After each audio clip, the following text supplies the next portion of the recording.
Tunamshukuru Allah subhanahu wa ta'ala, mwingi wa rehma, mwenye kurehemu, mfalme wa mbingu na ardhi, ambaye ametuwezesha kuiona siku nyingine tena kwa neema zake na uwezo wake. Alhamdulillah, leo ikiwa ni tarehe 4 mwezi wa Jumada al-Ula, ikiwa ni sawia na tarehe 6 mwezi wa Novemba mwaka 2024. Ni siku ya kihistoria mtazamaji, kwa sababu kunaendelea kura katika nchi kubwa kabisa ulimwenguni, nchi ya Marekani, ambapo katika siku hii ya uchaguzi wa Marekani wanamchagua rais wao. Je, atakuwa ni Kamala Harris ambaye alikuwa ni naibu wa rais Joe Biden, ama atakuwa ni Donald Trump ambaye anarejea kwa mara ya pili kutaka kuwa rais wa nchi ya Marekani?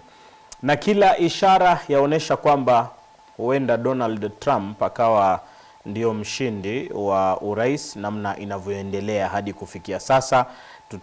Nitakuwa ninakuelezea tu namna projections zinavyoendelea.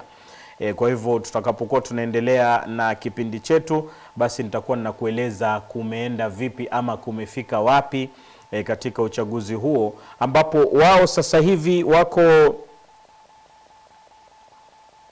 saa 5 ya usiku sasa hivi kule Marekani, na tayari kura zimehesabiwa katika sehemu tofauti tofauti, na nitakuwa nakueleza tu hadi kufikia sasa mambo yatakavyokuwa. Lakini tuajua tena katika uchaguzi wa Marekani si kama ya nchi yetu ya Kenya hapa. Ile ni states ambazo zinaamua nani atakuwa na rais, na kuna kura aina mbili. Kuna popular votes. Popular votes ni yoyote ule ambaye atapata kura nyingi zaidi ya mwenzake, lakini huyu hana guarantee kwamba atakuwa ni rais. Kuna zile collegiate votes ambazo ndo zinaamua nani atakuwa rais, na ni takriban states kama 7 ambazo zinaamua yule atakayekuwa rais katika nchi ya Marekani. Na vile vile tutaangalia Republicans wamepata viti ngapi katika Senate, katika Congress na mengineo. Kwa hivyo zidi kuwa nasi. Mimi naitwa Nur Said. Mwanzo kabisa tuangalie aliyojiri katika habari zetu za humu nchini pamoja na kimataifa. Rais William Ruto amekabidhi hati za kuhudumu kwa chuo kikuu cha Islamic humu nchini na chuo kingine cha kitaifa cha ujasusi na utafiti katika hafla iliyoandaliwa katika ikulu ya Nairobi. Akizungumza wakati wa sherehe hiyo, rais aliagiza tume ya elimu ya juu kuhakikisha kwamba viwango vya elimu vinazingatiwa kuambatana na mahitaji ya sekta hiyo. Alitaka chuo hicho kikuu cha ujasusi na utafiti kutumia utafiti na teknolojia ili kuwawezesha maafisa wa kijasusi kukabiliana na uhalifu wa kimtandao, ugaidi na changamoto nyingine za kiusalama duniani. Wakati huo huo, alitetea mfumo mpya wa ufadhili wa vyuo vikuu, akisema unahakikisha usawa katika elimu ya juu na pia kushughulikia changamoto za ufadhili katika vyuo vikuu. Pia aliwahimiza wasimamizi wa chuo kikuu cha Islamic humu nchini kuhakikisha masomo yanayopatikana katika chuo hicho ni masomo itakayowafaidi wanafunzi na kuleta amani na mtangamano katika nchi ya Kenya, na sio masomo itakayoleta itikadi ambayo si nzuri. Maseneta wanashinikiza mabunge ya kaunti yapewe uhuru wa kifedha, hatua inayolenga kuwapa wakilishi wa wodi uhuru kutoka kwa magavana. Haya yanajiri huku maseneta wakiunga mkono mswada unaotaka kuhakikisha uhuru wa kifedha wa mabunge ya kaunti yanapoendesha shughuli zao. Mswada huo wa marekebisho ya sheria ya fedha za umma wa kaunti mwaka 2023 umefadhiliwa na seneta wa Meru Kathuri Muirungi. Seneta huyo alisema mswada huo ulio katika hatua ya pili ya kusomwa katika Senate unalenga kurekebisha sheria za fedha za umma ili mabunge ya kaunti yapate pesa zao moja kwa moja kutoka katika hazina ya kitaifa. Na wapiga kura nchini Marekani wamepiga kura katika uchaguzi wa urais ulio na ushindani mkali na usiotabirika kuamua kati ya Kamala Harris na Donald Trump ni nani moja kwa moja atakuwa mmiliki wa White House ifikapo Januari tarehe 20. Harris, makamu wa rais wa sasa wa chama cha Democratic, na Trump, rais wa zamani anayepeperusha bendera ya The Republicans kwa mara ya 3 mfululizo, na walitumia wiki za mwisho za kampeni kuwashawishi wapiga kura katika majimbo 7 muhimu yanayoweza kuamua mshindi wa urais Marekani ni nani. Viongozi duniani hasa barani Ulaya wanafuatilia kwa makini mchakato huo wa uchaguzi unaoendelea, kila mmoja akivutia kwake. Na waziri wa michezo Kipchumba Murkomen ameliambia bunge la kitaifa kwamba rais anayeondoka wa shirikisho la soka nchini FKF hastahili kuwa naibu wa rais wa Doris Petra katika uchaguzi zijazo katika shirikisho hilo. Kulingana na Murkomen, sheria inamzuia Nick Mwendwa kuwa naibu wa mwaniaji yoyote katika uchaguzi huo utakaoandaliwa Disemba tarehe 7 mwaka huu, kwa sababu amekamilisha muhula wake afisini. Murkomen aliongeza kuwa wizara yake inajitahidi kuhakikisha chaguzi hizo zinafanyika kwa njia ya huru na vile vile wazi. Wakati huo huo, mtazamaji, pengine ni kueleze tu matokeo ya mechi zilizopigwa hapo jana katika UEFA Champions League. Najua wengi watakaposikia matokeo kama haya basi watakuwa na mengi ambayo yatakuwa na hayawafurahishi. Jana PSV Eindhoven iliwatandika Girona mabao 4-0. Kumbuka Girona kabla ya leo ndio ilikuwa imeshinda mechi yake ya kwanza tu katika UEFA Champions League. Katika mechi nyingine Bratislavia iliweza kufungwa na Dinamo Genk mabao 4-1. Borussia Dortmund ya Ujerumani iling'ang'ana na kutoa ushindi wa 1-0 dhidi ya Sturm Graz. Bologna naye iliweza kufungwa na Monaco bao 1-0. Kumbuka Bologna walikuwa nyumbani. Celtic ya Scotland, ambapo alianza kuichezea Mkenya Victor Wanyama na hapo jana alikuwepo katika ngarambe hiyo kama mgeni, iliweza kuifunga RB Leipzig mabao 3-1. Lille ya Ufaransa ilitoka 1-1 na timu ya Juventus, nayo Liverpool ilimwaibisha mchezaji wao wa zamani Xabi Alonso kwa kuifunga timu yake ya Bayer Leverkusen mabao 4-0. Luis Diaz alifunga mabao 4 huku mabao 3 kunradhi, hat-trick, huku Cody Gakpo akiongeza bao 1. Real Madrid kwa mara ya kwanza kabisa imeweza kufungwa mabao 7 katika mechi 2 zinazofuatana katika uwanja wao wanaoenzi sana ya Santiago Bernabeu.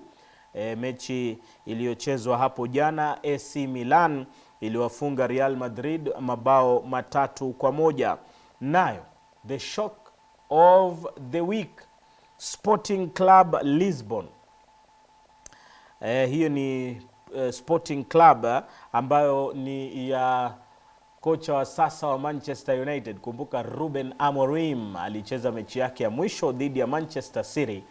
Amini usiamini, Manchester City walifungwa mabao 4-1 na timu hiyo ya Sporting Club Lisbon. Ilikuwa ni shock of the week. Victor Gyökeres ambaye anamezewa mate na timu nyingi kubwa Ulaya alifungia timu yake ya Sporting mabao 4. Hapana, mabao 3. Mbona leo ninachanganyikiwa? Ama ni kwa sababu ya elections za Marekani? Wajua wakati mmoja kazini yangu alikuwa ni rais wa Marekani, kwa hivyo tunaifuatilia kwa makini. Kwa hivyo Victor Gyökeres alifunga mabao 3, naye Erling Haaland aliweza kukosa kutia penalti kimiani. Na mechi ambazo zitakuwa zinapigwa hii leo katika UEFA Champions League, my beloved Arsenal watakuwepo Stadio Giuseppe Meazza, ambapo watakuwa wanacheza na timu ya Internazionale Milan. Kumbuka wakati tulifika hapo mwisho tuliwakula 5. Club Brugge wanacheza na Aston Villa, Shakhtar Donetsk wanacheza na Young Boys, Sparta Prague watacheza na Brest, Bayern Munich wanacheza na Benfica, Crvena Zvezda hawa ni Red Star Belgrade watacheza na Barcelona, nayo Feyenoord wapige na RB Salzburg. PSG watacheza na Atletico de Madrid, nayo Stuttgart itacheza na timu ya Atalanta. Na katika UEFA Europa League leo Besiktas watakuwa wanacheza na Malmo. Humu nchini timu ya Gor Mahia ipo pwani.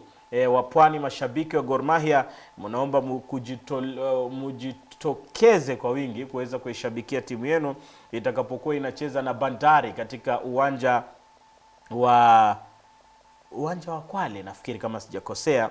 Nayo Sofapaka itakuwa inacheza na Kenya Police katika mechi nyingine ambazo zitakuwa zinapigwa hii leo. Shukrani za dhati mtazamaji, hizo ni habari zetu za asubuhi. Katika muda usio mrefu tunaingia katika uchambuzi wa magazeti. Magazeti yangu yako hapa tayari kabisa kwa ajili yako, usende mbali.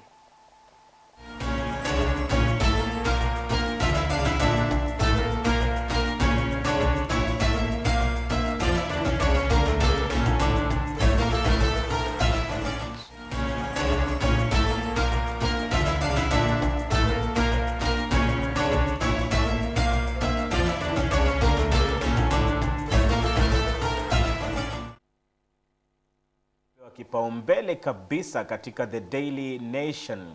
Historic, it started as a showdown between incumbent Joe Biden and the man he had dislodged from the White House after 4 years, Donald Trump.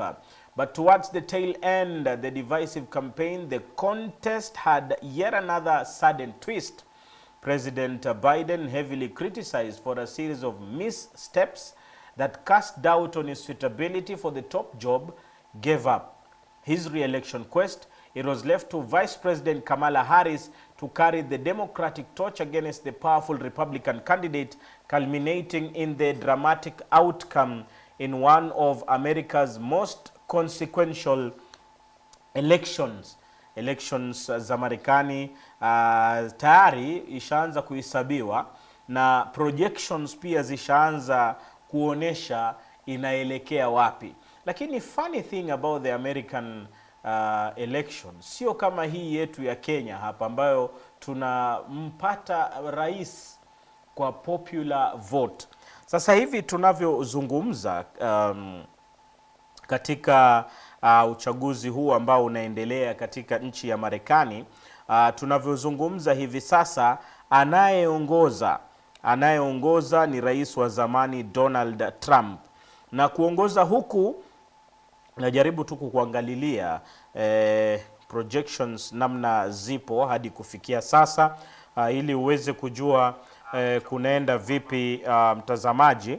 Hadi kufikia sasa Donald Trump anaongoza na popular votes ambazo zimehesabiwa hadi kufikia sasa, yuko na kura milioni 42 million, na inaendelea kubadilika kila ukirefresh, inabadilika. Na Kamala Harris ako na kura milioni 37.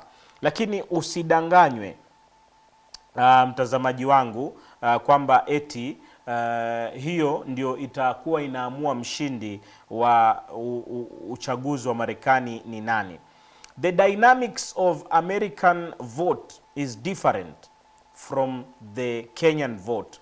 As we speak, namna tunavyozungumza hivi sasa, Trump yuko mbele kwa popular vote, lakini kuna zile states 7 ambazo ndio huwa zinaamua ni nani atakuwa ni rais wa nchi ya Marekani, ikiwemo states of Pennsylvania, Michigan na nyinginezo ambazo nitakuwa ninakueleza ni gani na gani. Mtazamaji wetu, ni tofauti kabisa na namna ambavyo zinapigwa kura katika nchi yetu ya Kenya. Na tunavyozungumza pia hivi sasa takriban magavana pia wanapigiwa kura, huku wanapigiwa kura namna inavyopigiwa katika nchi yetu hii ya Kenya. Anapopigiwa rais, basi anapigiwa pia gavana, anapigiwa na mwingine, anapigiwa na mwingine. Kwa hivyo takriban Republicans governors 4 na Democratic 2 katika Senate vile vile. Yote haya inapohesabika zile collegiate votes lazima wafike 270 ndio the blue line namna inavyosemwa. Naye hadi kufikia sasa Donald Trump ako na 201, Kamala Harris ako na 91. Usidanganyike kwamba kuna hivi ilivyo eti Donald Trump tayari ashashinda kama ninavyokueleza, tena ninakusisitizia la bado, kwa sababu namna tunavyozungumza hivi sasa mtazamaji, ni kwamba kura zinaendelea kuhesabiwa katika sehemu tofauti tofauti, na zinapoendelea kuhesabiwa basi ndio tutakapojua mwisho wa fika ni nani ambaye atakuwa ni rais wa Marekani, kwa sababu saizi tunavyozungumza Kamala Harris yupo na takriban 153 electoral votes, na Donald Trump ako na 211, na bado zinaendelea kuhesabiwa. Lakini kumbuka, the key states ambazo zitakuwa zinaamua ni nani mshindi wa kura hizi za Marekani ni 7 peke yake. Now, what are the implications of any of the two becoming the president of the United States of America? Mwanzo kabisa lazima tujue wote hawa ni wanaunga mkono Israeli wote. Kwa hivyo kwetu sisi Waislamu ingelikuwa ni uwezo, basi yoyote yule atungelimchagua, kwa sababu wote wanaunga mkono Israeli. Kwa hivyo ingawa kuna yule ambaye hizi vita huwa kwake hazipendi sana, na atakapoingia kuna namna ambavyo kuna vitu vitabadilishwa hapa na pale, na tunajua ni Donald Trump mara nyingi yeye husema hizi mambo ya vita nini, ingawa yeye huwa ni straightforward.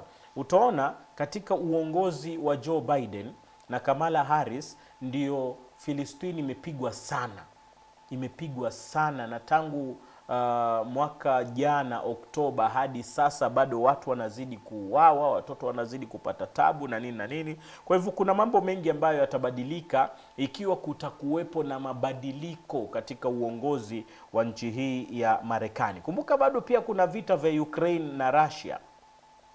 Donald Trump alikuwa hasupport vita vya Ukraine na Russia. Kwa hivyo atakapoingia huenda pia dynamics za vita vile vya Ukraine na Russia pia vikaweza kubadilishwa. Kwa hivyo uchaguzi kama huu iko na significant kubwa, si kwa Wamarekani tu bali kwa ulimwengu mzima. Hata nchi yetu ya Kenya pia there are some things that will change katika uchaguzi huu ambao sisi pia tunaifuatilia kwa makini sana, na kuna mengi ambayo pengine sitayasema kwa sasa, lakini wengi wanaofuatilia na ni wadadisi wa siasa wanajua kile ambacho ninamaanisha, na ndio pia inazungumziwa katika ukurasa wa 2 na vile vile katika ukurasa wa 3, na katika ukurasa wa 4 wanasema Ruto's headache in filling vacant interior docket, kwamba President William Ruto is reportedly keen to ensure his choice of Interior Cabinet Secretary nominee does not occasion a political contest, upset regional balance in a crucial national security organ, or estrange his newly found ally Raila Odinga. Insiders within the presidency, aware of the intense lobbying among Kenya Kwanza Alliance leaders, informed the nation that the president is considering a number of factors to strike a balance. Yule ambaye atachukua nafasi ya Profesa Abraham Kithure Kindiki, sasa hivi kuna lobbying ya hali ya juu, lakini rais mwenyewe anasema kwamba hataki twende katika by election. Inamaanisha yule atakayepewa uongozi wa interior docket atakuwa ni mtu ambaye hayupo katika bunge wala hayupo katika Senate. Kwa hivyo ni kungoja tu kuona ni nani ambaye atachukua usukani wa interior docket. Kwa sababu ya muda, tuna mgeni ambaye atakuwa tunazungumza naye katika muda usiokuwa mrefu. Tutakuwa tunaangalia tu some of the important news hapa. Raila to launch AUC bid in Addis Ababa. Na katika habari hii wanasema kwamba former Prime Minister Raila Odinga's campaign secretariat has tapped the expertise of ex-diplomats and strategists for his African Union Commission chairmanship bid.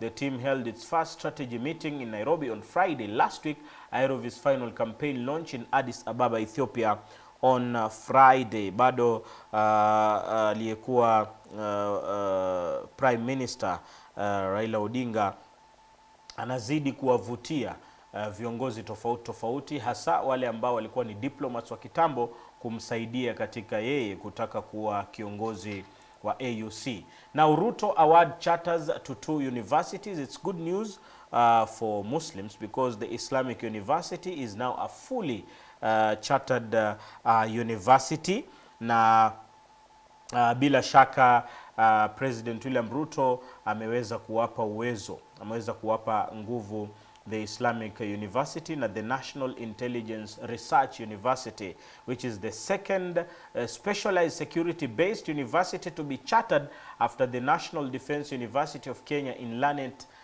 in Nakuru County. Now, tukiendelea mbele katika ukurasa wa 9, MPs criticize plot to oust Oginde from EACC.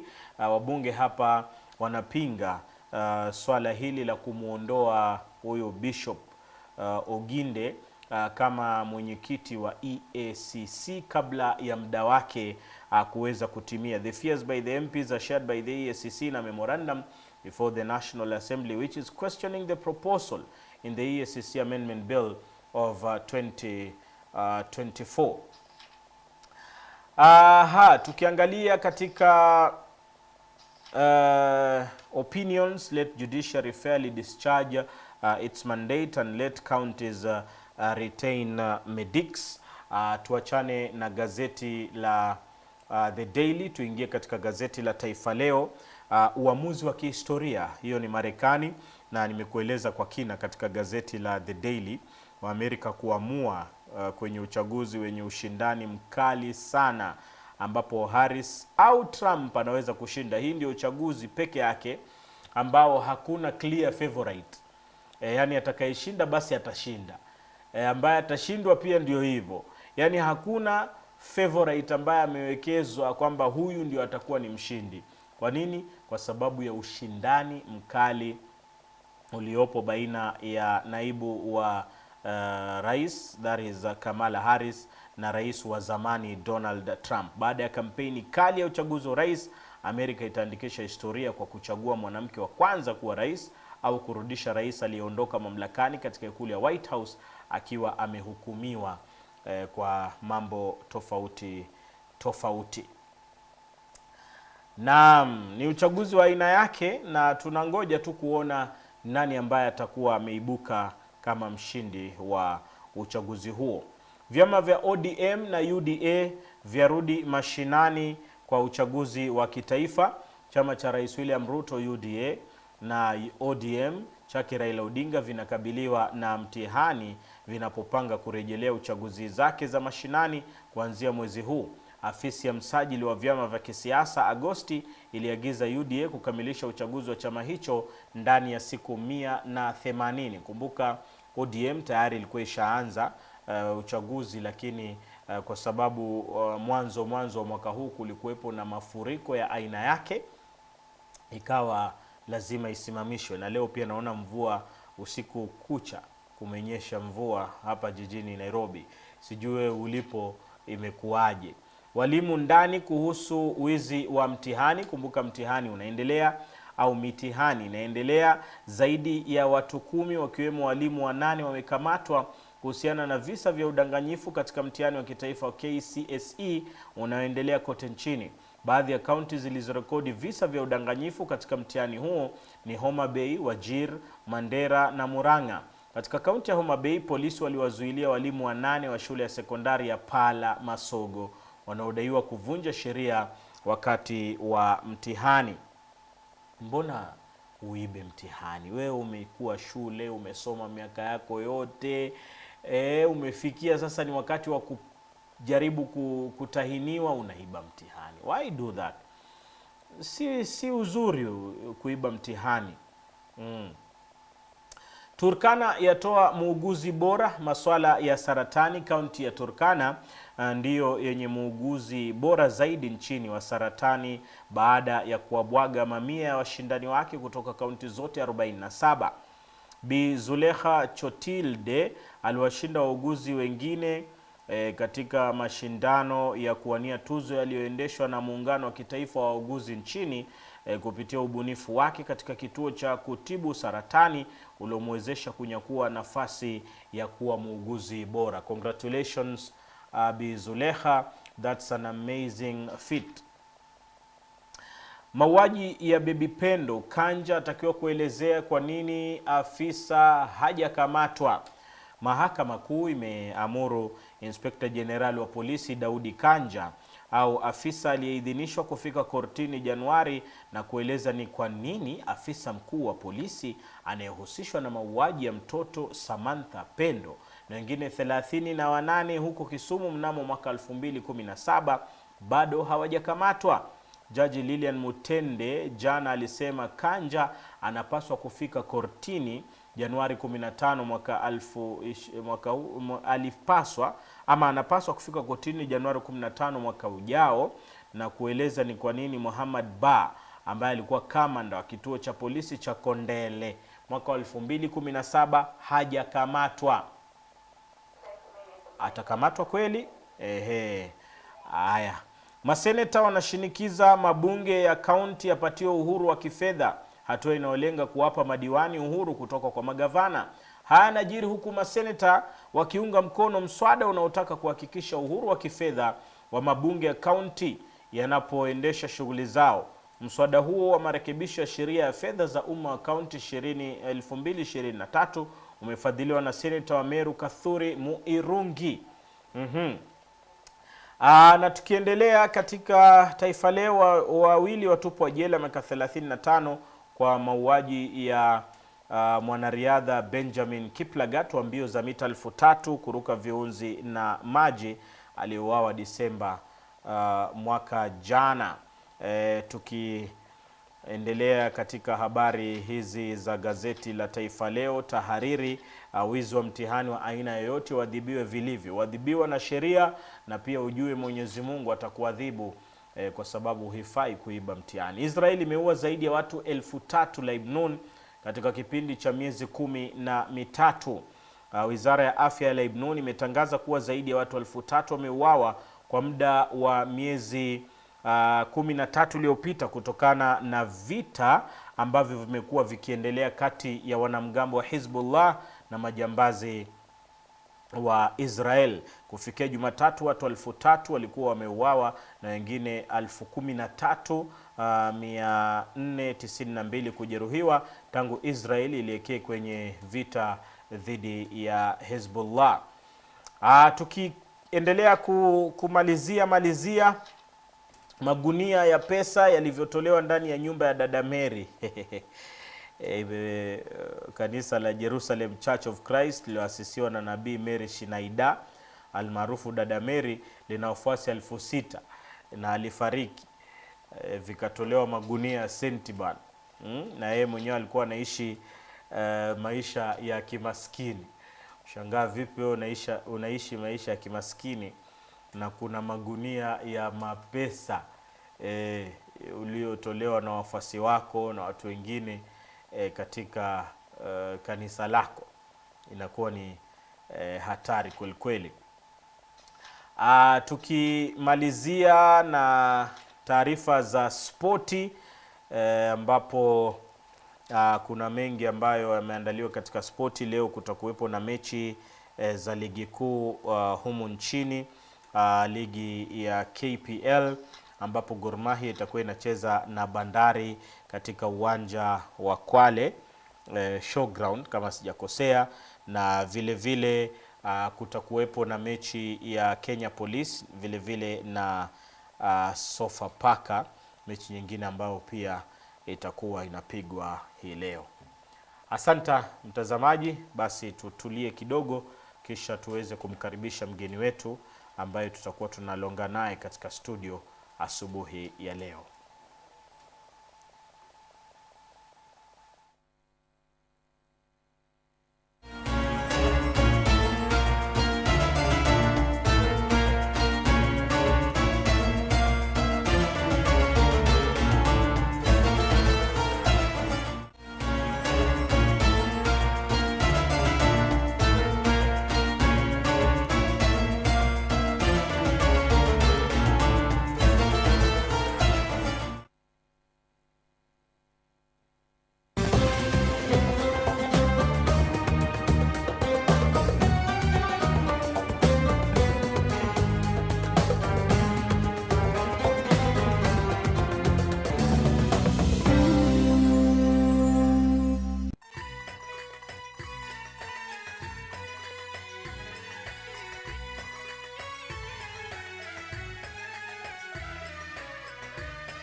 Kauli za busara.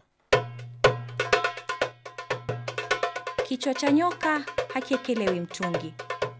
Methali hii hutumiwa kuwanasihi watu kuwa na umakinifu na uangalifu wanapochagua viongozi au wasimamizi wa mambo yao. Uongozi huja na majukumu ambayo yanahitajia mtu mwenye sifa nzuri na uwezo wa kuyatekeleza. Mtu mwenye sifa mbaya ni kama nyoka. Kwanza, hana uwezo wa kutekeleza jukumu alilotwikwa kichwani, na pili, bila shaka atatumia nafasi yake kufanya mambo ya madhara katika jamii. Kwa kuhofia hizi balaa zote, kumbuka kuwa kichwa cha nyoka hakiekelewi mtungi. Kauli za busara. Assalamu alaikum penzi mtazamaji. Lengo letu hapa Al-Huda TV ni kukuletea vipindi vya kukuelimisha, kukujuza matukio yanayojiri na kukuburudisha. Aidha, tunakaribisha maoni na malalamishi ya watazamaji wetu kuhusiana na vipindi vyetu au hitilafu za kimitambo katika sehemu unayotupata. Tuma maoni au malalamishi yako kupitia njia zifuatazo.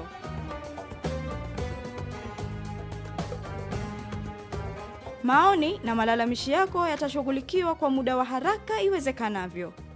Tunathamini sana utazamaji wako na tutafurahia kushughulikia maoni au matatizo yako.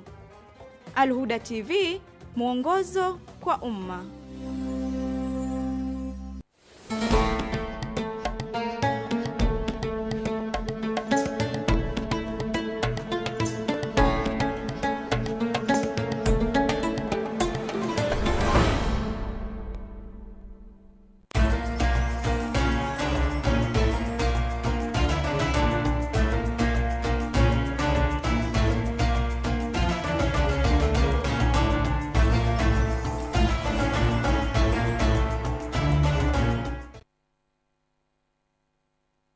Hapa ahlan wa sahlan, tutakuwa tunazungumzia masala ya pesa zako na vipi unaweza kujukumika katika ulimwengu huu tuliopo ndani yake.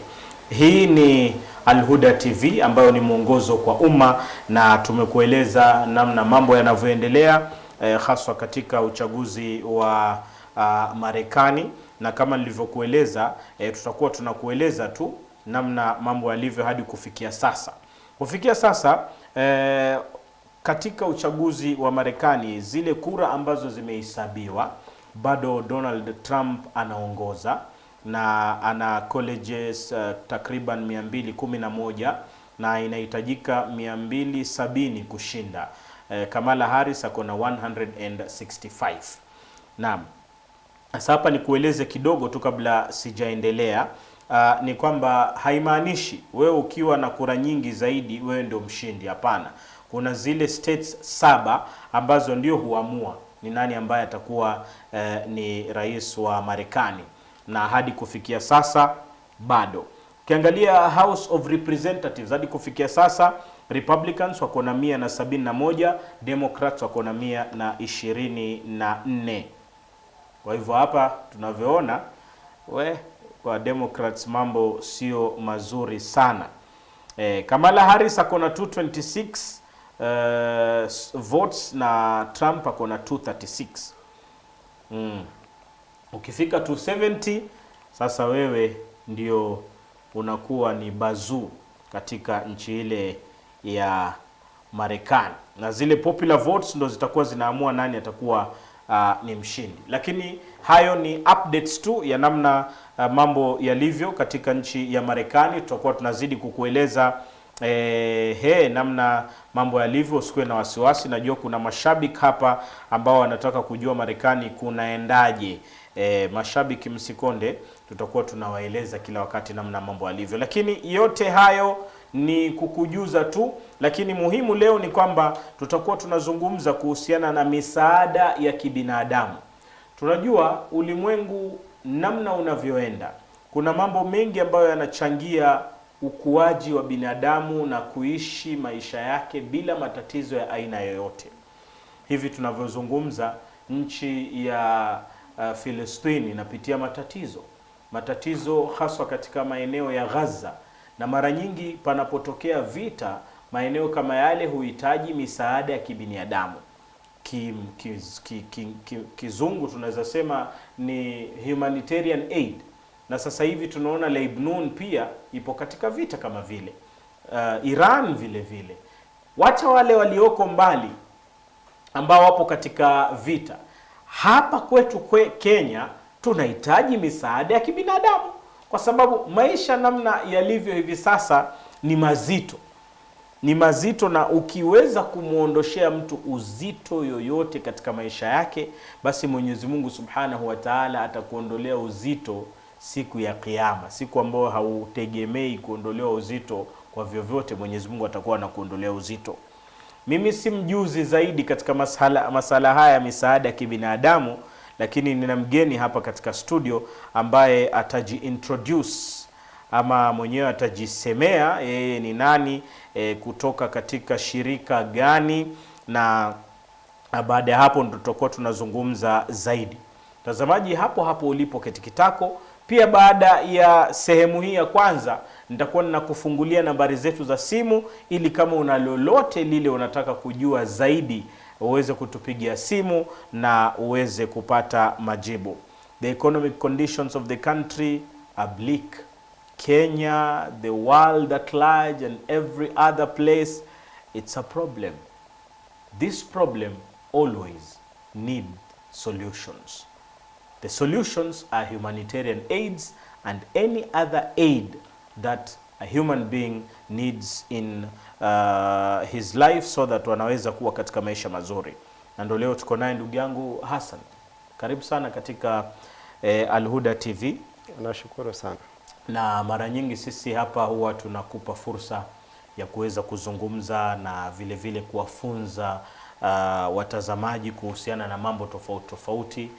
Haswa leo tutakuwa tunazungumzia misaada ya kibinadamu.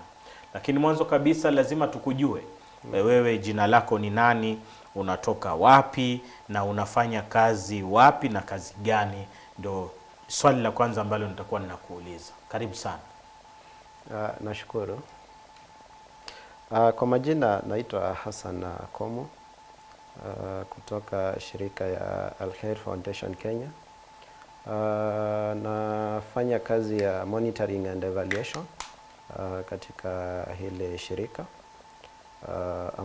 ambayo ofisi zake ziko mji huu mkuu wa Nairobi, katika eneo ya Westlands. Okay. Ebu Hassan, umesema wewe ni monitoring and evaluation. Tutalizungumzia hilo baadaye.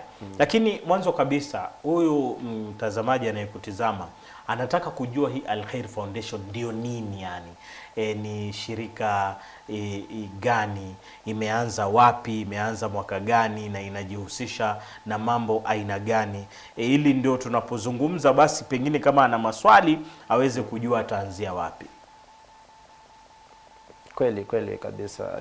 Nitaweza kuelezea kuhusu ile shirika ya Khair Foundation. Mwanzo kabisa nitazungumzia kuhusu kiini cha Khair Foundation, ndio baadaye nije Khair Foundation Kenya. Khair Foundation ni shirika ya Kiislamu ambayo imetoka katika nchi ya UK, na ilitengenezwa miaka 20 iliyopita. Shirika hili ofisi lao kuu liko katika nchi ya UK, na lina ofisi katika nchi tofauti tofauti. Kenya ikiwa mojawapo ya hizo ofisi ambayo inashughulikia masuala ya humanitarian aid katika kontinenti la Afrika. Khair Foundation lina ofisi katika Gaza, Palestine. Khair Foundation ina ofisi katika nchi ya Bangladesh, ofisi katika nchi ya Turkey, Indonesia, Myanmar, Afghanistan, Somaliland. Hizo ni mojawapo ya ofisi ambazo tunazo katika nchi tofauti za dunia, lakini tunafanya humanitarian aid katika zaidi ya nchi 70 kote duniani. Kuja Kenya, shirika ya Al-Khair Foundation ilifungua ofisi Kenya mwaka wa 2012. Nadhani hiyo ni takriban miaka 12 ambayo imepita. Kwa hivyo shirika hili lilifunguliwa mwaka wa 2012 na limekuwa likishiriki humanitarian aid katika nchi ya Kenya kwa hiyo miaka. Nitasema kwamba ni mojawapo ya shirika kubwa za Kiislamu zilizo katika nchi ya Kenya, na tunajitahidi sana kusaidia ndugu zetu na dada zetu ambao wako katika hali duni, na kiini kubwa ya shirika hili ya Al-Khair Foundation Kenya, kiini kubwa ni kushughulikia majanga ya kidharura. Hiyo ndio kiini haswa ya shirika hili, lakini tuna sehemu zingine ambazo pia tunafanya, ikiwemo katika masomo. Shirika ya Al-Khair Foundation inasaidia sana katika masomo ya dada na ndugu zetu ambayo wako katika hali duni. Sehemu ambayo ingine tumekita mizizi ni matibabu. Kupea matibabu watu ambao wasiojiweza katika sehemu tofauti ya nchi ya Kenya. Sehemu ambayo nyingine tunafanya nitaziita kwa kimombo seasonal programs, ambazo huja kwa wakati maalum wa mwaka, na hizi seasonal programs huwa tunazigawanya katika sehemu nadhani 3-4. Wakati wa Ramadhani huwa tunafanya shughuli za iftar. Pale tunazigawanya, kuna iftar food packs, na pia kuna iftar hot meals ambazo iftar food packs huwa tunazipeana kabla ya Ramadhani kuanza ama Ramadhani ikiendelea, kuwasaidia ndugu zetu ambao wako katika hali duni kupata angalau chakula cha kufuturu baada ya kufunga kila siku. Iftar hot meals huwa tunazipeana kila siku. Haswa Kenya tumekuwa tukipeana eneo la Kibera, ambayo tunatayarisha chakula cha kufuturu na tunawapea ndugu zetu ambao hawezi wakajiweza. Hizo programu ingine inakuwa wakati wa Ramadhani ni Eid gifts. Ili kusherehekea Eid baada ya kufunga katika mwezi mtukufu wa Ramadhani, huwa tunachangua sehemu tofauti ya nchi yetu, haswa mahali ambapo kuna Waislamu ambao ni revertees, ambao wameingia Uislamu juzi. Tunawasaidia na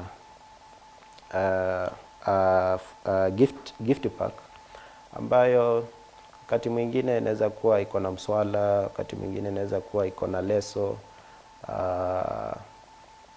vyombo ya watoto kuchezea, angalau waweze tuweze kuwakaribisha katika Uislamu.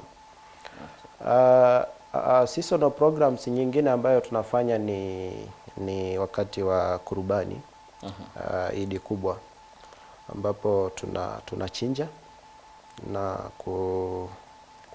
kugawa nyama sehemu mbalimbali ya Kenya kwa Waislamu ambao wasiojiweza. Yeah. Okay, nafikiri umepambanua kwa uwazi zaidi. Hiyo tu ni just some part of what we do as Al-Khair Foundation do. Yeah. Umesema Al-Khair Foundation imeanzia UK. Yeah, na headquarter iko pale. Yeah. Pengine tueleze nani ambaye who was the brain behind Al-Khair Foundation? Okay. The brain behind Al-Khair Foundation is Imam Kasim Rashid. He was currently in Kenya. I think majority of the viewers he could have seen. Yeah, he was I think here. he was also here.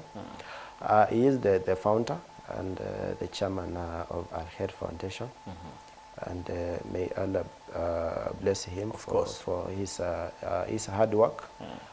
He's very passionate on humanitarian aid and seeing our Muslim brothers and the general public happy in times of need. Okay. Imam Qasim, mashallah, we hosted him here. We've talked to him several times. Did you know he was born in Kenya? I was shocked to hear that the muassis wa Al Khair Foundation, Imam Qasim, alizaliwa Kenya. Yeah, baba yake akawa imam katika msikiti wa Pangani. Alituambia tukashtuka. Ambia kumbe wewe ni mtu wa nyumbani tu.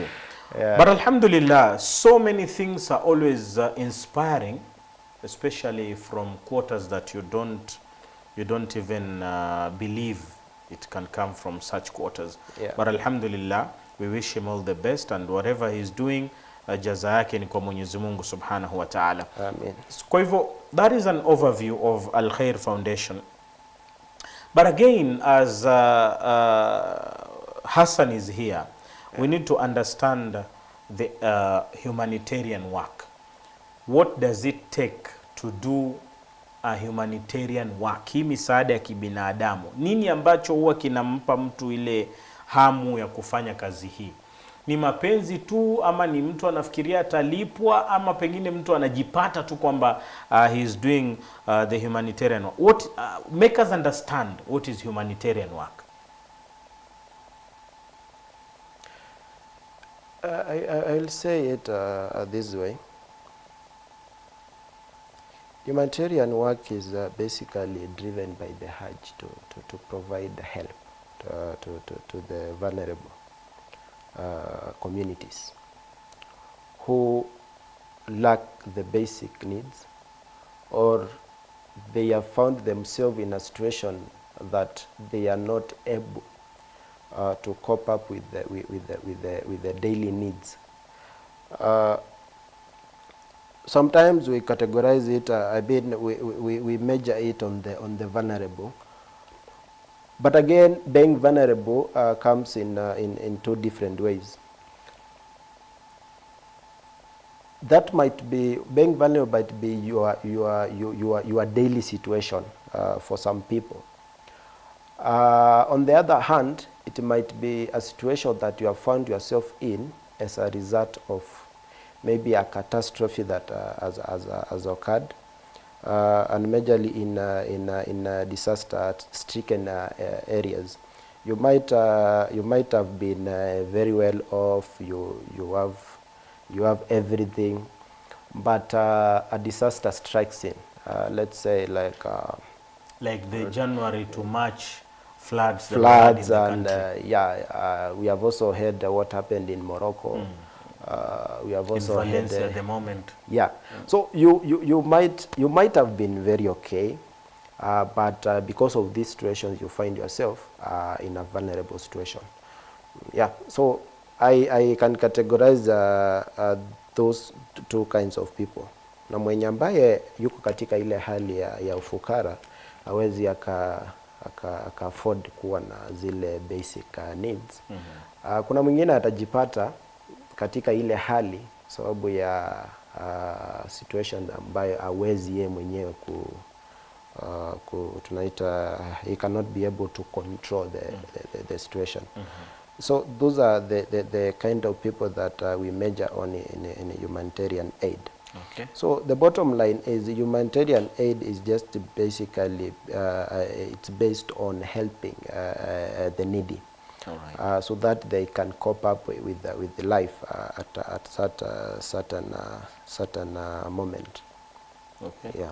Now, who inspires that humanitarian work? Is it something that somebody is born, it is inborn, or it is maybe there is somebody you see and you admire, you want to be like that person?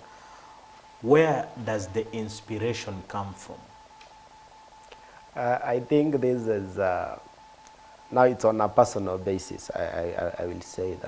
Can we say it's a call? Maybe. Yeah. Just a call. Sure. And it's a calling.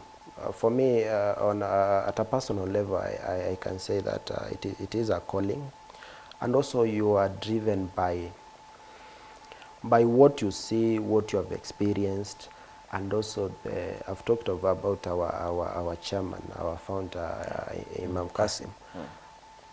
His story, his vision to see Al Khair Foundation through the 20 years, and what he has been doing is something that us at Al Khair Foundation we get inspiration from, to keep on helping the needy. And actually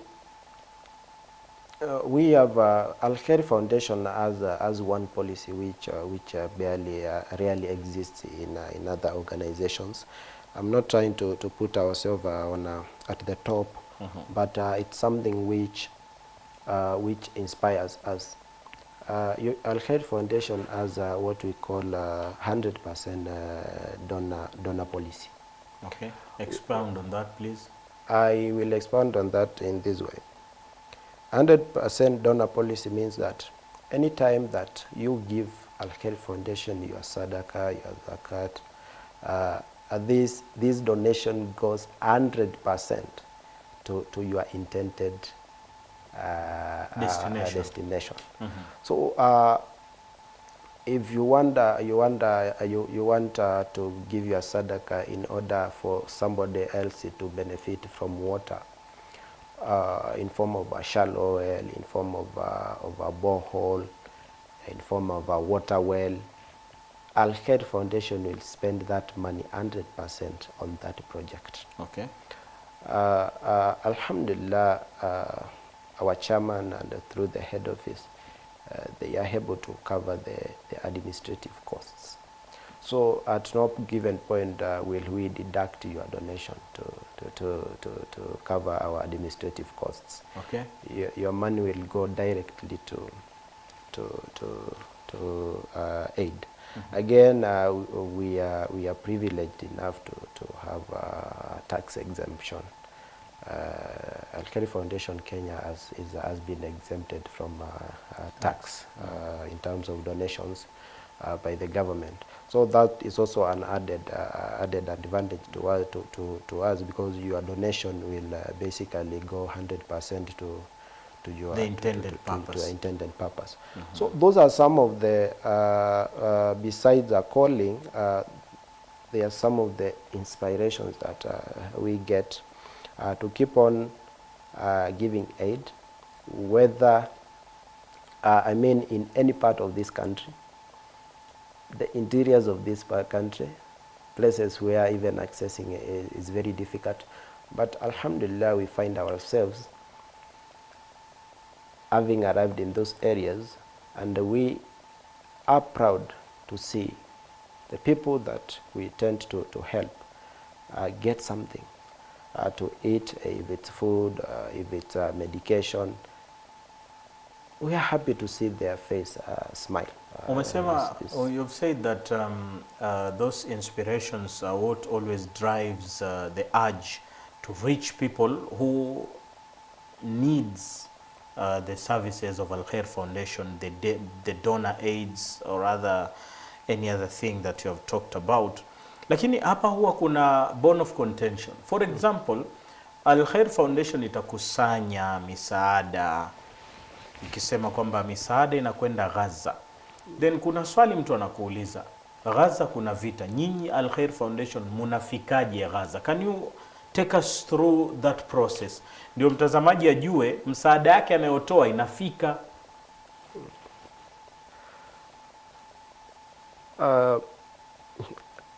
That has been a very pertinent question that has been asked, and I think since November last year, when Al Khair Foundation Kenya office launched a campaign to fundraise for our brothers and sisters in Gaza who are in dire situation. Number one, I'll answer it in this way. Al Khair Foundation has been operating in Gaza Even before for at least the last October 7th. For at least the last 10 years. Okay, all right. So delivering aid in Gaza is something that Al-Khair Foundation has been doing. Yeah. Even before what happened in October. You understand, whatever is happening in Gaza is not something new. It's something which has been happening. Although in the last 10 years it was maybe on a, I can say it was on a small scale. But right now it's on a large scale, where we are experiencing kids, women being killed every day. Something which is very devastating. So Al-Khair Foundation has been delivering aid in Gaza in terms of medical supplies, in terms of reconstruction of demolished facilities. Now, our fundraising, whenever we do fundraise for in the Kenyan context, the funds that we fundraise are sent to our UK office. Okay. And then it is through the UK office that the funds are channeled to Gaza.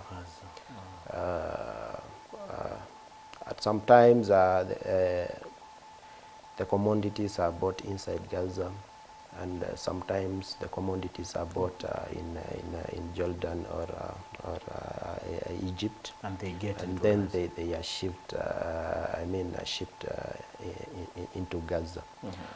So whoever has been following our social media accounts and or even come to our office or even called us to inquire about this, we have been able to explain to them how our aid is going to Gaza, and also we have been giving evidence of this aid inside Gaza.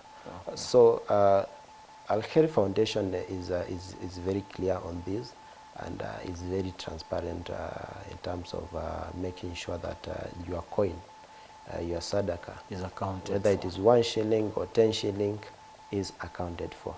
So I can authoritatively say that every coin that you have been contributing goes inside Gaza. So that is the advantage that we can say God has granted us, and we are thankful. You see, when you are used to something, it becomes very, very easy. Again, I will say this, and I think it was enumerated by our chairman when he was in Kenya. Besides government bodies and the United Nations, I think United Nations Refugee Works, that's I think UNRWA and the Red Crescent. Besides those, Al-Khair Foundation is the only non-government organization that is operating in Gaza. MashaAllah. We're going to take a short break, but before that, let me ask you just a simple question. Is the campaign still ongoing, or it's on you stopped it? The campaign for Gaza is still going on. Alhamdulillah, our Muslim brothers and sisters in Kenya, may Allah bless you, they have been channeling funds inshallah. So after the break, you're going to remind us again if kuna wale ambao bado wako na hiyo hamu ya kutaka kusaidia Gaza. Tumesaidia katika dua, unaweza saidia katika shilingi yako, shilingi 2 kupitia Al-Khair Foundation.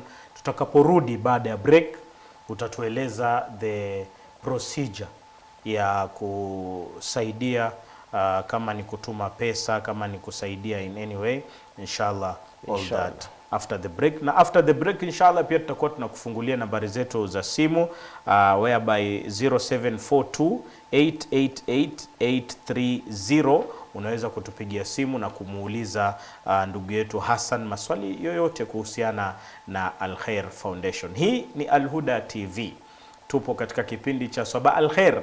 Upo na mimi ndugu yako Nur Said, ambaye na suhubiana na mwenzangu hapa Hassan Komu kutoka Al-Khair Foundation. Usiende mbali.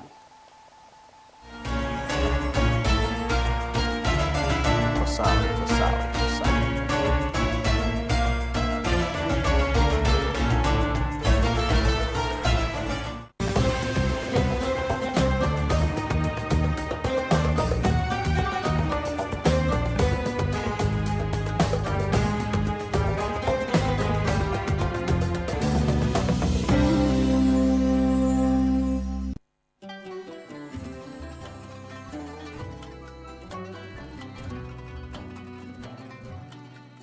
Al-Qur'anul Karim, kitabu cha Mwenyezi Mungu Subhanahu wa Ta'ala kilichoteremshwa kwa Bwana Mtume Muhammad sallallahu alayhi wa ala alihi wa sahbihi wasallam kwa kupitia Sayyidina Jibril alayhi salam, ndio kitabu cha uongofu na kitabu cha miujiza yenye kudumu. Mwenyezi Mungu Subhanahu wa Ta'ala ameteremsha vitabu 104.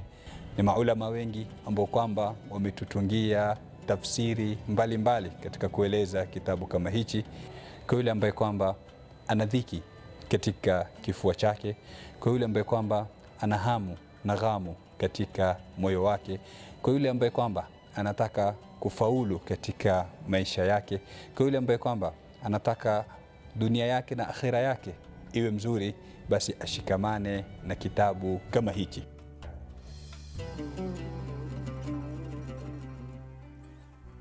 Ungana nami katika darsa ya tafsiri inakuja kila siku ya Jumamosi baada ya salat al-Maghrib, tukipata kufahamu mengi ambayo kwamba Mwenyezi Mungu ameeleza katika kitabu kitukufu kama hichi, ili iwe ni ibra na mauidha kwetu sisi, ili tupate kuyazingatia yale yaliyomo ndani.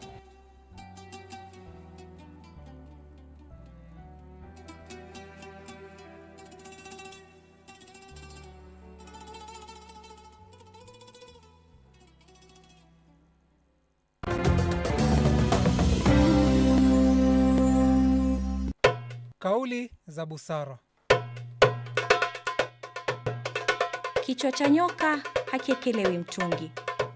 Methali hii hutumiwa kuwanasihi watu kuwa na umakinifu na uangalifu wanapochagua viongozi au wasimamizi wa mambo yao.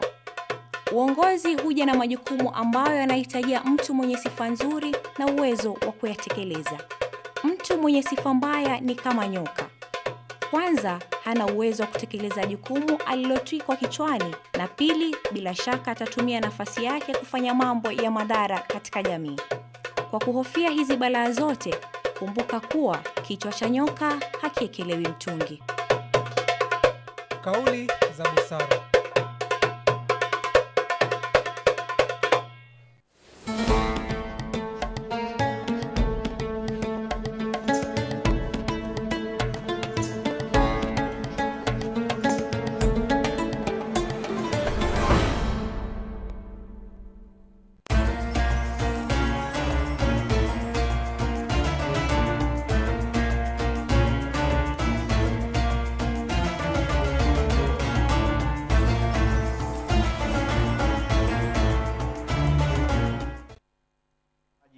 Kwa awamu ya tatu na ya mwisho katika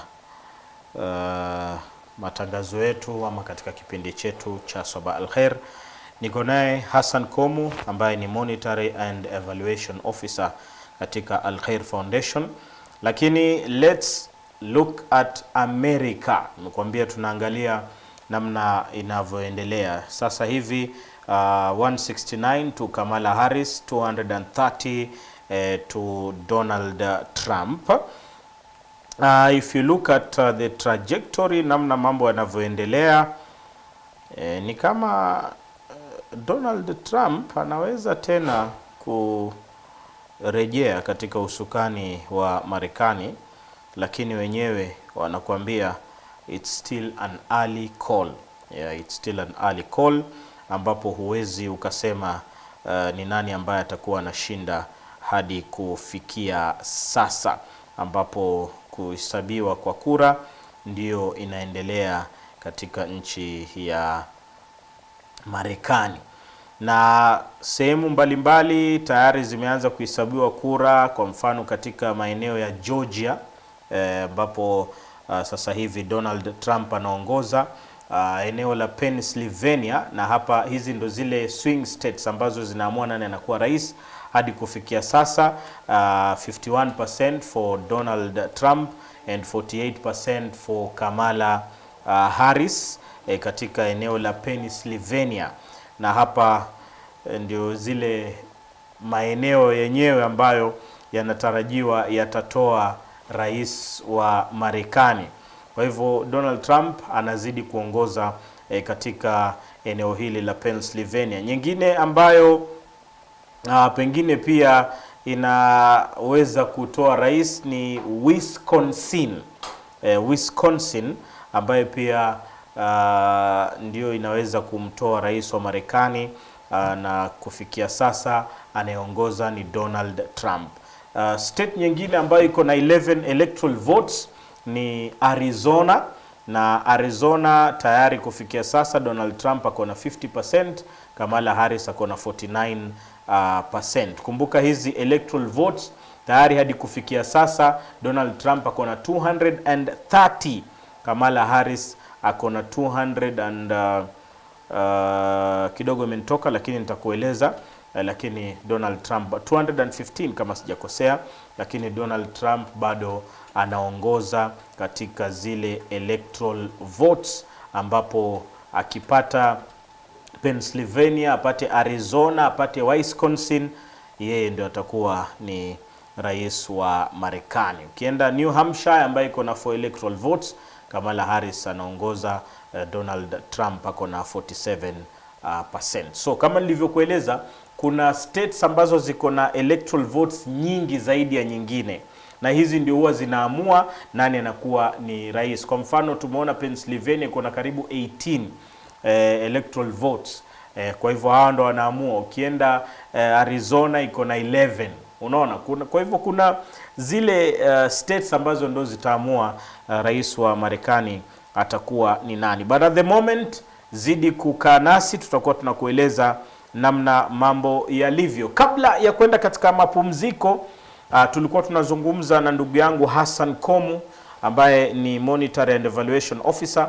Nikasema kuwa atatueleza ile tunaweza kutuma usaidizi vipi kwa ndugu zetu ambao wanazidi kupata matatizo katika nchi ya Gaza, na amekueleza wao kama Al Khair Foundation wako na access katika nchi ya Gaza, wanaingia wanapeana msaada, na mimi mwenyewe personally nafuatilia mitandao ya kijamii na huona yale ambayo yanafanyika. Kwa hivyo inshallah pia unaweza kutupigia simu, nitakuwa namuuliza pia wanasaidia vipi katika masala ya masomo, medical na mengineo.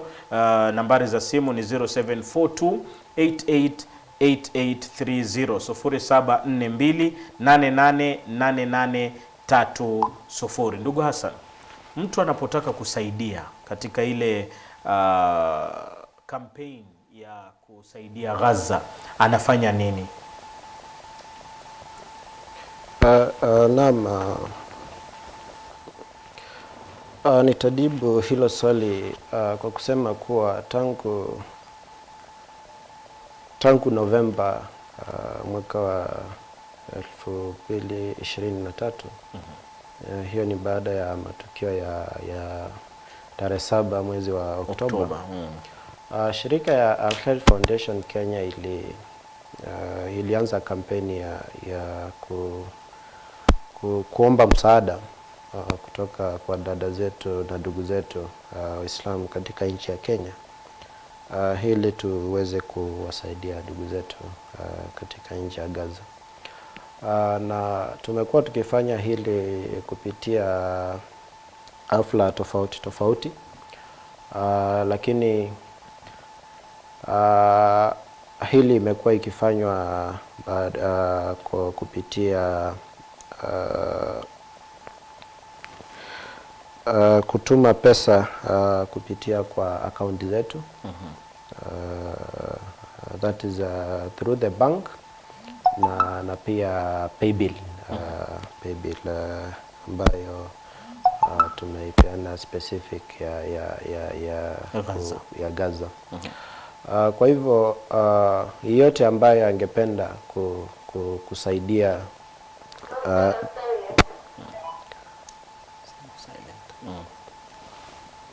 kwa hivyo yeyote angependa kusaidia ama kutoa msaada wake ili uweze kwenda Gaza, anaweza kutuma sadaka yake ama pesa zake katika paybill ambayo nitapeana, paybill na pia account zetu.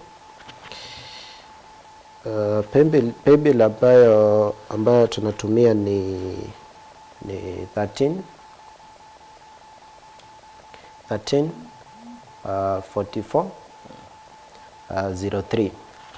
Hiyo ni paybill number. Kisha account utaandika Gaza. Gaza ni GAZA. Yeah. Account utaandika Gaza. Hapo ndio utaweza kutumana usaidizi. Kwa hivyo kabla nimalize tu nitapeana account wenye ambao wanataka kutuma msaada ya direct kwa bank. Inshallah. Na has there any been what is the impact of the humanitarian aid katika tathmini yenu nyinyi wenyewe, impact mmeweza kupata, success stories na nyingineo? But tupate simu. Salamu alaikum, karibu. Nani mwenzetu? Okay, atarejea tena. Maybe what are the impact of the humanitarian aid that munasaidia? Are there any success stories of Khair Foundation hasa hapa Kenya? It is the success stories that we get that keeps us thriving in Kenya, and also having the urge to do more. We have success stories in different areas, and that is based on our thematic areas that I mentioned. I mentioned on we have a thematic area on education. We have a thematic area on the seasonal programs, that's Ramadan and Kurbani that I mentioned, and one of our main focus, which is emergency response. We have different success stories in these projects. Okay, acha tuchukue simu kisha utanipa success story moja tu alafu tuendelee. Salamu alaikum, karibu. Nani mwenzetu? Halo.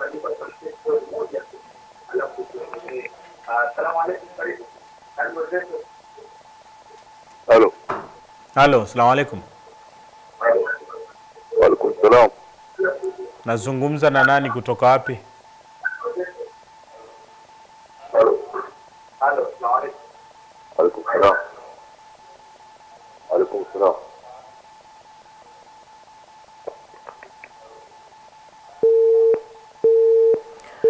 Na mtazamaji, unapotupigia simu tafadhali jaribu sana kupunguza sauti ya TV kabisa, ndipo tuweze kuongeleshana, kwa sababu sauti ya TV ikiwa juu kidogo hatutaelewana. Unazima ama unaweka mute alafu tunaongeleshana. 0742888830.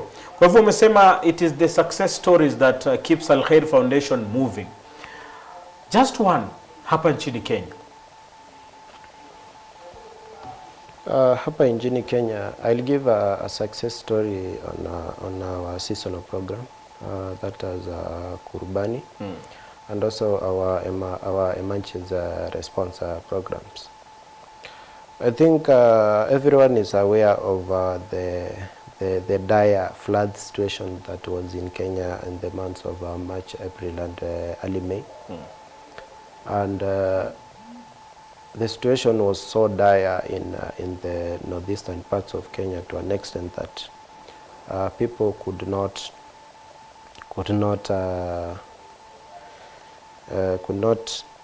stay in their homes. Because their homes had been marooned by flood water along River Tana. The roads was also cut. We could not access Garissa County from Garissa town from the other side of Tana River. That is Madogo. But Alhamdulillah, Khair Foundation managed to deliver food aid to 5,000 individuals in 3 camps, which were located inside Garissa. It was a difficult task, Of course. but alhamdulillah, we managed to deliver this aid on top of another 5,000 that we had delivered in November and December. So specifically Hassan, hapo katika usaidizi, na mashallah, that's an amazing story there. Focus yenu especially katika nchi ya Kenya ni Nairobi peke yake, ama which are the specific areas ambazo mtu akitaka usaidizi ya Al Khair Foundation anaweza kupata? We do not discriminate. Al Khair Foundation operates in all the 47 counties of Kenya.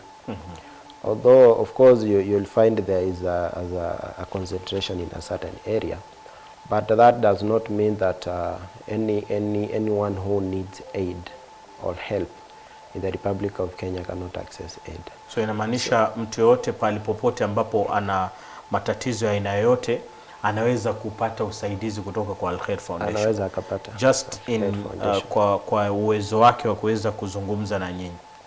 Hebu tueleze kidogo kuhusiana na usaidizi wa Al Khair Foundation haswa katika masomo na matibabu, kwa sababu hapa ndo huwa kuna mazito makubwa sana kwa Wakenya. Kweli. Nitaanza na thematic area ya masomo. Al Khair Foundation imekuwa ikifanya usaidizi kwa mashule mbalimbali. Kwanza ni kusaidia shule ambazo hazina maji. Watoto wana zile changamoto za kupata maji. Acha tusikize simu. Salamu alaikum, karibu sana. Halo, salamu alaikum. Wa alaikum salam, karibu. Nani ndugu yetu? Ni Haruna hapa kutoka Magongo. Karibu sana Haruna, habari ya Magongo? Nzuri kabisa, endeleaje? Alhamdulillah, tuko salama. Zungumza na Hassan. Tuko na muulizaji Hassan. Kama mimi pia ni za join Al group, yani nataka kuwa member, inawezekana? Okay, sawa atakujibu inshallah. Okay. Poa. Sawa, asante ndugu yetu kutoka Magongo. Nafikiri kuna swali langu hapo ambalo pia linaendana na hiyo. Kwa hivyo umesema kuwa nyinyi mnasaidia katika ghusl pale, inaitwaje hizi ablution, kuweka maji, kuchimba kisima, na je kulipia mtu fees ya kusoma? Unfortunately, Al Khair Foundation huwa tufanye ile individual contribution ya school fees. What we do in schools is generally yani ni nyinyi mnakwenda ku enhance shule, kusaidia katika zile basic things watoto wanahitaji kama vitabu, mifuko, maji. Lakini school fees bado hatujafikia pale, lakini inshallah acha tuchukue simu hapa. Na umesema kuwa school fees bado. What about the medical? Mtu yuko hospitali, pengine amelemewa, hawezi kulipa bili yake hospitali, ama pengine amefariki, anahitaji kwenda kuzikwa. Is there any way Al Khair Foundation comes in? Ama yenu ni tofauti? Bado yetu nitasema kuwa bado ni ile general medical help. Mnasaidia hospitali, zile kupeana zile equipments zinahitajika hospitali. Kama mwezi wa Agosti nadhani we distributed 4 million worth of medical supplies to Lamu County. I'll say that we had healthy facilities in Kibera and in Dadaab, but unfortunately we handed over them to our partners who we still collaborate on medical help. So on medication, on medical, we specialize more on the medical supplies, as I have told you, and other area is medical camps. Okay. Medical camps whereby we do we go to the remote areas of this country where people have different problems that they cannot afford to pay in the hospital, like minor tumors and dental problems, eye problems. We also do circumcision. So that is our specialization. That we are in the health sector. Health sector. So that's just a few of what we do in the health sector. But on individual contribution for medical bills, that becomes a special case. It is not a specialization, but it becomes a special case. Naam, kwa hivyo mtazamaji, kama unavyosikia Al Khair Foundation mara nyingi wao wanahusika na ile aid, humanitarian aid kubwa. Wanaingia hospitali, wanapeana madawa, wanafanya maripea, wanaweka pengine kama ni kuweka maji katika hospitali na mashule, lakini mambo ya basari na nini hao bado hawapo katika hizo. Tukimalizia, kwa sababu tuna dakika kama 5 zimesalia. Huyu bwana kutoka Magongo ameuliza swali ambalo lilikuwa ni kuulize. Je, watu wanajitokeza kufanya volunteer ama ni nyinyi mnaita watu wakuja wafanye volunteer? Kama alivyosema anaweza kuja.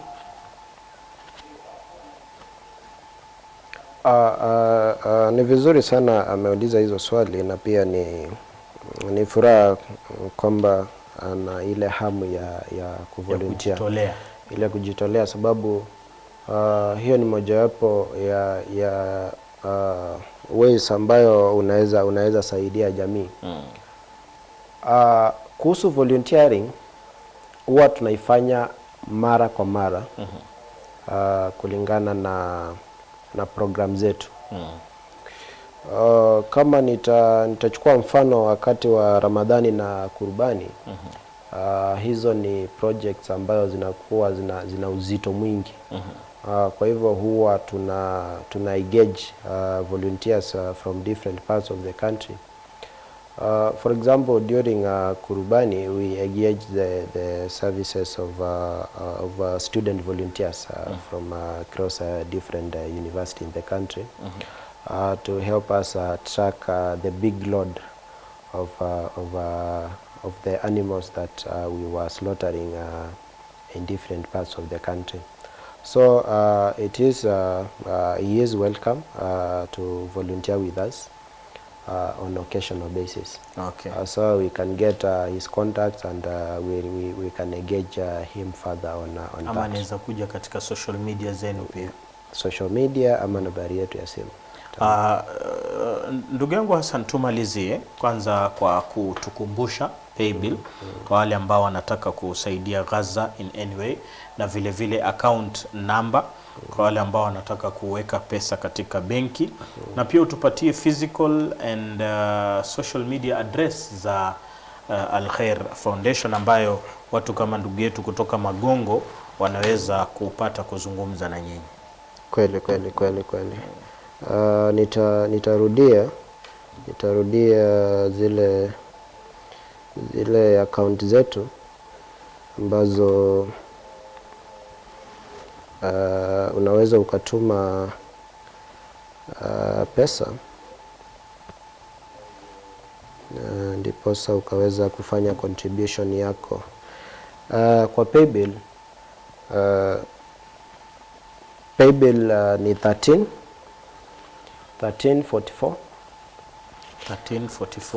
03. That is paybill moja hiyo ni 134403. Hiyo ni paybill. Account, kisha account utaandika Gaza, GAZA. GAZA. Okay. Yeah. Na pengine wale wanataka kutuma katika account, nataka kutuma katika account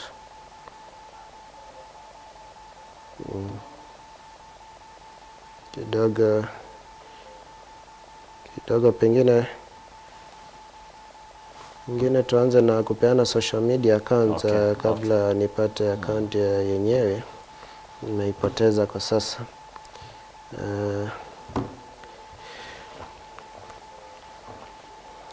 Social media? Social media accounts. Al-Khair Foundation utaweza kutupata katika social media accounts tofauti tofauti. Kuna social media ambayo inatumika na vijana siku hizi na pia population kubwa ya Kenya ambayo inaitwa TikTok. Kwa hivyo TikTok utatupata at Al-Khair Foundation Kenya. Al-Khair Foundation Kenya. Hiyo ndio social media ya TikTok. Na Facebook? Facebook utatupata Al-Khair Foundation Kenya. Al-Khair Foundation Kenya page. Hiyo ndio social media ya Facebook ambayo utatupata nayo.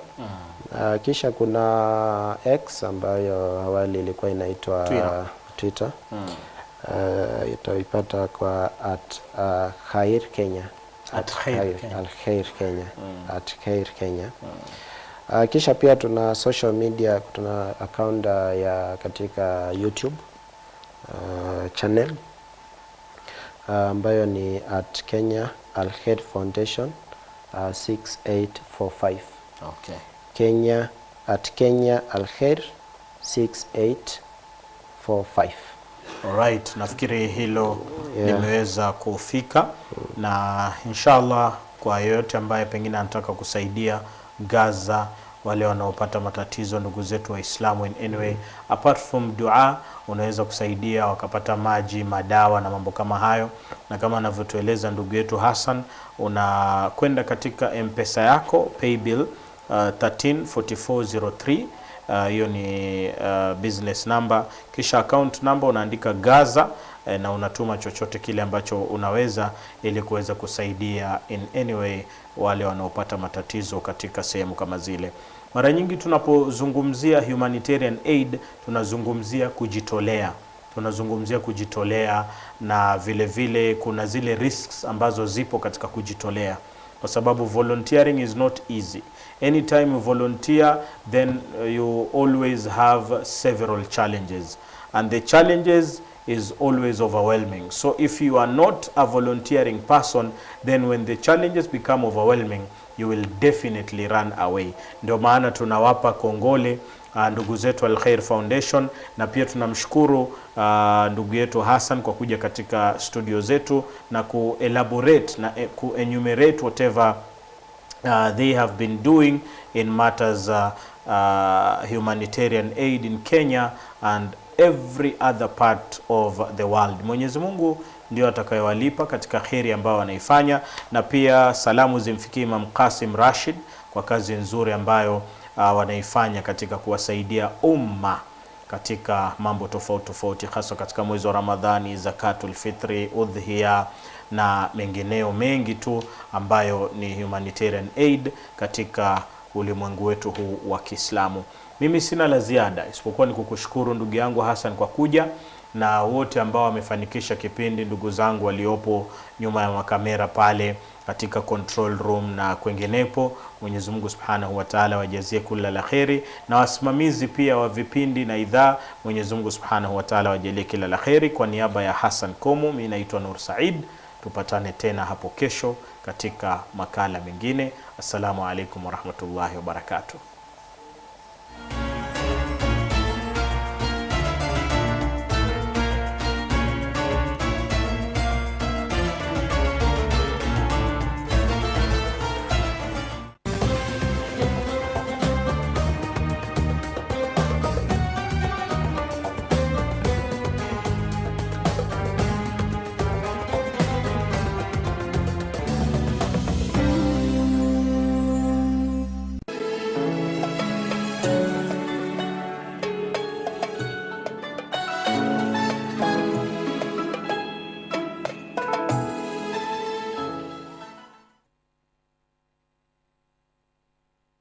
إن الذين يغضون أصواتهم عند رسول الله أولئك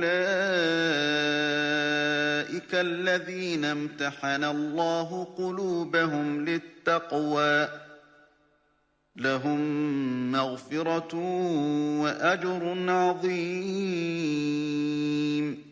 Kwa hakika wanaoteremsha sauti zao mbele ya mtume wa Mwenyezi Mungu, hao ndio Mwenyezi Mungu amezisafisha nyoyo zao kwa uchamungu. Hao watakuwa na maghfira na ujira mkubwa.